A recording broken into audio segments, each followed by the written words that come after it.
ইরানের সঙ্গে আমেরিকা এবং ইসরায়েলের যুদ্ধের আজকে পঞ্চম দিন, এবং এই পঞ্চম দিনে মোটামুটি অনেকটা নির্ধারণ হয়ে গিয়েছে যে এই যুদ্ধে পরাজিত হতে যাচ্ছে আমেরিকা এবং ইসরায়েল জোট। কিভাবে আজকে আমি প্রমাণ সহ ধরিয়ে দেব। প্রথমেই আমি যদি বলি, একের পর এক পয়েন্টগুলোতে আসছি, যে আয়াতুল্লাহ আলী খোমেনি কিন্তু জানতেন যে তিনি মারা যাবেন। খোমেনি জানতেন যে তিনি যেখানে সাপ্তাহিক মিটিং করেন সেই সম্পর্কে ইসরায়েল জানে এবং সেখানে বোমা নিক্ষেপ করা হতে পারে, কিন্তু খামেনি তিনি মৃত্যুকে ভয় পাননি। তিনি বলেছেন যে আমার 87 বছর, আমি শহীদি মৃত্যু চাই এবং আমি জানি যে আমার মৃত্যু হলেই ইরানি ঐক্যবদ্ধ হবে, হয়েছেও তাই। তিনি তার স্ত্রীকে বলছিলেন তুমি চলে যাও, স্ত্রী বলছেন না আমি তোমার সঙ্গে থাকবো, ফলে স্ত্রীও মারা গেলেন, তিনিও মারা গেলেন। তার মানে হচ্ছে ইরানিরা কিন্তু মৃত্যুকে ভয় পায় না। এবং এই যে হাজার হাজার বছরের সভ্যতা, পারস্য সভ্যতা, এতে প্রমাণ করে যে ইরানিরা কিন্তু বীরের জাতি। আপনি দেখেন যেমন পাকিস্তান শত্রু হচ্ছে ইন্ডিয়া, একমাত্র শত্রু ভারত পাকিস্তানের। কিন্তু আপনি ইরানকে দেখেন, ইরানের শত্রু হব না, ইরানের চারদিকে সবাই শত্রু, ইউরোপ শত্রু, আমেরিকা শত্রু, এমনকি আরব দেশগুলো ইরানের শত্রু।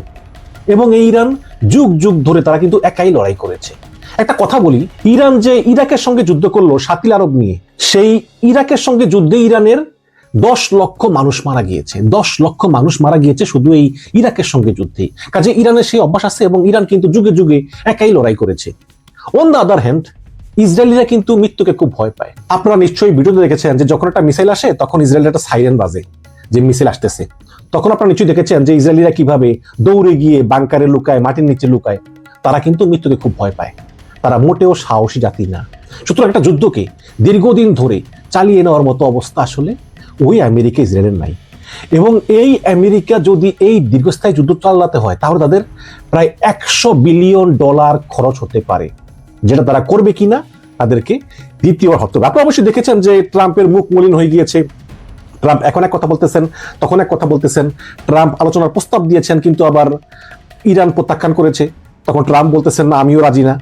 ডোনাল্ড ট্রাম্প তার কথার ধারাবাহিকতা রক্ষা করতে পারতেছেন না। ইরান শুধু ইসরায়েলে আক্রমণ করেনি, ইরান কাতারে আক্রমণ করেছে, সাইপ্রাসে আক্রমণ করেছে, কুয়েতে আক্রমণ করেছে, বাহরাইন আক্রমণ করেছে। ইরান শুধু সৌদি আরবে এখন পর্যন্ত আক্রমণ করেনি, শুধু সৌদি আরবে রিয়াদ অবস্থিত মার্কিন দূতাবাসে হামলা চালিয়েছে। কিন্তু গোপন সংবাদ হচ্ছে যে ইসরায়েল এবং আমেরিকা চায় সৌদি আরবও এই যুদ্ধে ইরানের বিরুদ্ধে তাদের সঙ্গে সহযোগিতা করুক। এই কারণে ইসরায়েল করেছে কি, তাদের গোয়েন্দা সংস্থা মোসাদের কিছু কর্মকর্তাকে পাঠিয়েছে যাতে তারা সৌদি আরবের বিভিন্ন স্থাপনায় হামলা চালায়, হামলা চালিয়ে ইরানের নাম দেয়। তখন সৌদি আরব বিরক্ত হয়ে বলবে ঠিক আছে চলো আমরাও যুদ্ধে অংশগ্রহণ করি। তার মানে সৌদি আরবকে এই যুদ্ধে অংশগ্রহণ করার জন্য প্রভোগ করতেছে। মানে সৌদি আরবের বিভিন্ন স্থাপনায় হামলা চালাবে ইসরায়েল, নাম দিবে ইরানের। কিন্তু অলরেডি মোসাদের সেই কর্মকর্তারা গ্রেপ্তার হয়ে গিয়েছে। সৌদি আরব বুঝতে পেরেছে যে না আসলে ইরান এই হামলা চালায়নি। বাট অন্যান্য যেসব জায়গায়, বিশেষ করে কাতারে প্রচুর হামলা চালিয়েছে, কাতারের বিভিন্ন হোটেলে, তারপরে বাহরাইনে তো প্রচুর হামলা চালিয়েছে, বাহরাইনে প্রচুর হামলা চালিয়েছে ইরান, সাইপ্রাসে হামলা চালিয়েছে, তারপরে কুয়েতে হামলা চালিয়েছে, এবং সংযুক্ত আরব আমিরাতের যে দুবাইতে প্রচুর হামলা চালিয়েছে, যে বুর্জ আল খলিফায় এখানে হামলা চালিয়েছে। শুধু হামলা চালায়নি সৌদি আরবে। এখন সৌদি আরবও এখন ডিসিশন নিতে পারতেছে না যে আসলে সৌদি আরব আমেরিকার সঙ্গে অংশ নিবে নাকি নিবে না। এদিকে আপনার ইরান মিসাইল ছুড়ে কাতারের যেই বড় ন্যাচারাল গ্যাস শোধনাগার সেটা ধ্বংস করে দিয়েছে। এখন কাতার আর এই গ্যাস উৎপাদন করতে পারতেছে না, ফলে কিন্তু কাতারের বিশাল ব্যবসায়িক ক্ষতি হয়ে গিয়েছে। কাতার একটি রাডার ছিল, এই রাডারের দাম হচ্ছে $5 মিলিয়ন। এই কাতারে অবস্থিত এই রাডারকেই বলা হতো আমেরিকা এবং ইসরায়েলের চোখ। এই রাডার দিয়েই আমেরিকা এবং ইসরায়েল ইরানের উপর খবরদারি করতো, শুধু কাতারের এই রাডার দিয়ে। ইরান সেই রাডারটা ধ্বংস করে দিয়েছে। এবং যুদ্ধ শুরুর আগে আমেরিকা থেকে 2টি যুদ্ধবাহী রণতরী, বলা হয় ফ্রিগেট, একটা ফ্রিগেট তারা 150 বিমান ক্যারি করতে পারে, 150 যুদ্ধ বিমান। এই 2টা ফ্রিগেট নাম হচ্ছে আব্রাহাম লিঙ্কন এবং জেরাল্ড ফোর্ড। এবং এই 2টা বিমানবাহী রণতরী তারা উপসাগরীয় অঞ্চলে আসে, সেখান থেকে যুদ্ধ জাহাজগুলো উড়ে গিয়ে ইরানের উপর বোমা মেরে আবার তারা এই জাহাজে ফিরে আসে। এখন সমস্যা হচ্ছে যে এই জাহাজগুলিতে কিন্তু বড় কোনো রসদ থাকে না, মজুদ থাকে না। এখানে খুব স্বল্প পরিমাণ রসদ মজুদ করে রাখে। কারণ হচ্ছে যে যদি কোনো অ্যাক্সিডেন্ট ঘটে তাহলে এই যে এত বড় মিসাইল, এত বড় বোমা, গোলা বারুদ সব একসঙ্গে ব্লাস্ট হয়ে যাবে, তাই না? কাজেই এই রণতরীগুলোতে একটা নির্দিষ্ট পরিমাণ স্টক থাকে, কিন্তু এই স্টকগুলি আবার রিস্টক করার জন্য যে কোনো একটা পোর্টে যেতে হয়। রিসাপ্লাইং এর জন্য। আগে এই আমেরিকান রণতরীগুলো যেত বাহরাইনের সালমান পোর্টে। এই বাহরাইনের সালমান পোর্টে আবার করেছে কি, ইরান কয়েকটা ক্ষেপণাস্ত্র নিক্ষেপ করেছে, নিক্ষেপ করে ওই সাপ্লাই চেইনটা পুরো ধ্বংস করে দিয়েছে। এখন আমেরিকার এই দুইটা রণতরীতে গোলা বারুদ মিসাইল রিস্টক করার জন্য অল্টারনেটিভ অপশন কি? অল্টারনেটিভ অপশন হচ্ছে দিয়েগো গার্সিয়া পোর্ট। এই দিয়েগো গার্সিয়া পোর্ট হচ্ছে একটা ব্রিটিশ টেরিটরি। এটা হচ্ছে আপনার ওই মালদ্বীপ আছে না, মালদ্বীপ, ওই মালদ্বীপ থেকে সোজা মনে করেন আপনি একদম দক্ষিণে যদি আপনি জাহাজকে চালান 2-3 দিন বা 4 দিন, তখন আপনার ছোট একটা আইল্যান্ড আছে, সেখানে এই দিয়েগো গার্সিয়া, সেখানে অবস্থিত এই দিয়েগো গার্সিয়া। সেখানে একটা আমেরিকা ইংল্যান্ডের একটা মিলিটারি বেস আছে সেখানে।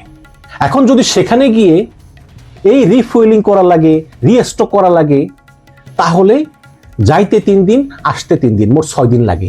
এতদিন তো সময় নাই। তো এই যখন বিপদে পড়ছে, তখন ফ্রান্সকে বলছে তোমরা একটা রণতরী পাঠাও। এখন ফ্রান্স একটা রণতরী পাঠিয়েছে, আবার ইংল্যান্ড বলছে আগে যুদ্ধ ঘোষণা করবে না, এখন তো বলতেছে করবে। স্পেন বলছে করবো না, ট্রাম্প বলছে শিক্ষা দিয়ে দিব, ওদিকে জার্মানিও বলতেছে হয়তো করবে।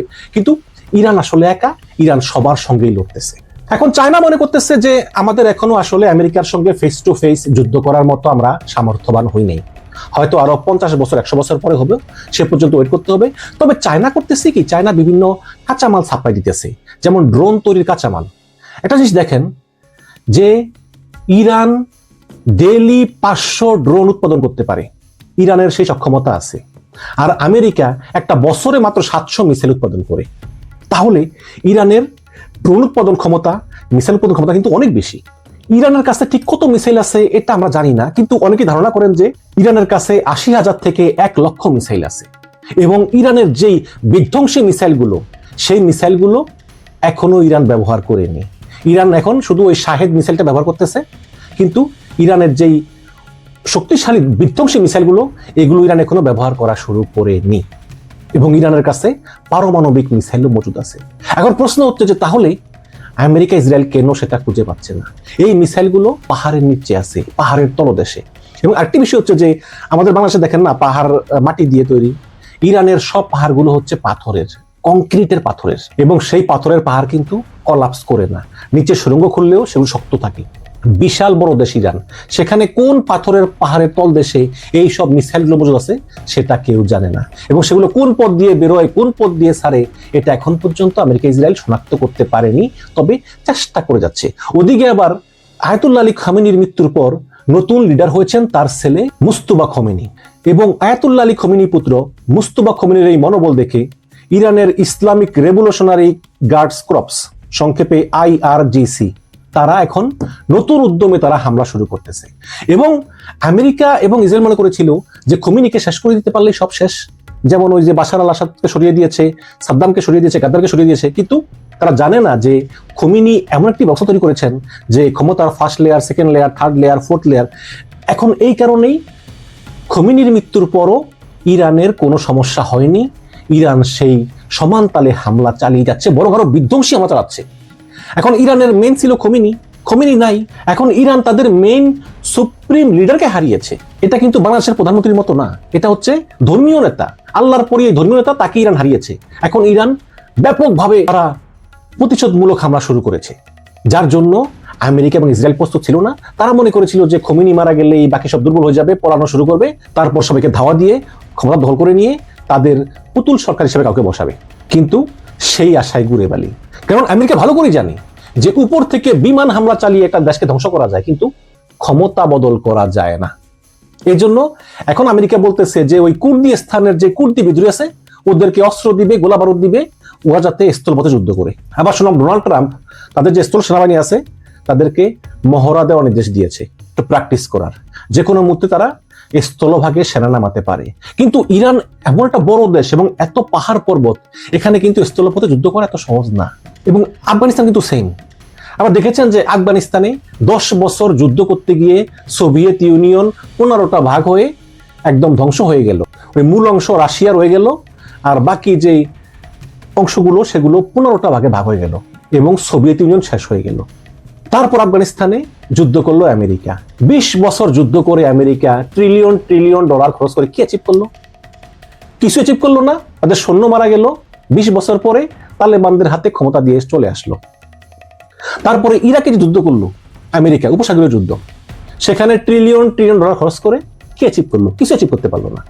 এখন আবার ইরান, এই ইরানে যদি স্থলভাগে আমেরিকা নিজেদের সৈন্য পাঠাক বা কুর্দি সৈন্য পাঠাক, তাদের পরিণতিও কিন্তু ভালো হবে না, কারণ ইরান কিন্তু একটা ভয়ঙ্কর দুর্গম জায়গা এবং এখানে যুদ্ধ করা এত সহজ না। এখন অনেকে বলতেছেন যে ট্রাম্প তো যুদ্ধ শুরু করার আগে কংগ্রেসের অনুমতি নেই, এখন মার্কিন কংগ্রেস মানে সংসদ কি এই যুদ্ধ থামাবে? দেখুন, এই মুহূর্তে আমেরিকার মাত্র 5 জন মারা গেছে, যদিও ট্রাম্প বলছেন যে আমার আরো সৈন্য মরতে পারে, তার মানে তিনি হয়তো চিন্তা করতেছেন যে তিনি স্থল বাহিনী পাঠাবেন। হয়তো আরো সৈন্য মরলে হয়তো বা কংগ্রেস একটা উদ্যোগ নিতে পারে যে না, অনেক হয়েছে, এবার তুমি যুদ্ধ থামাও, বাট এটা নাও হতে পারে। একটা উদাহরণ দিই, সেটা হচ্ছে যে এই যে ইরান মিসাইল ছোড়ে ইসরায়েলের দিকে, হ্যাঁ, এই মিসাইল ছড়লে বেশিরভাগ মিসাইলই ইসরায়েল ধ্বংস করে দেয় আকাশে, কারণ ইসরায়েলের কাছে একটা প্রযুক্তি আছে যেটা নাম হচ্ছে আয়রন ডোম।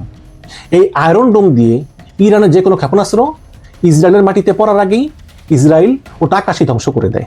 হ্যাঁ, কিভাবে ধ্বংস করে? যেমন ইরানের ক্ষেপণাস্ত্র আসতেছে, ইসরায়েল আরেকটা ক্ষেপণাস্ত্র মারে, ওটা আকাশে একটাকে আঘাত করে ধ্বংস হয়ে যায়, ফলে ইসরায়েলের কিছুই হয় না। কিন্তু ইরান একসঙ্গে এত ক্ষেপণাস্ত্র মারে যে আয়রন ডোমও কনফিউজড হয়ে যায় এবং কিছু আকাশে ঠেকাতে পারে, কিছু মাটিতে পড়ে। এখন বলি যে ইরান একটা মিসাইল মারতেছে, ওই মিসাইলটার দাম হচ্ছে $50,000। ইরান কিন্তু খুব সস্তায় মিসাইল বানায়, একটা মিসাইলের দাম $50,000।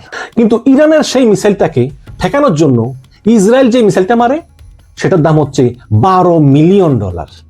মাঝে মধ্যে আবার একটা ক্ষেপণাস্ত্র ঠেকানোর জন্য 4-5টা আয়রন ডোম মারতে হয়, তখন এই 12 গুণ করেন কত হয়? বিশাল ব্যয়বহুল এবং আমেরিকা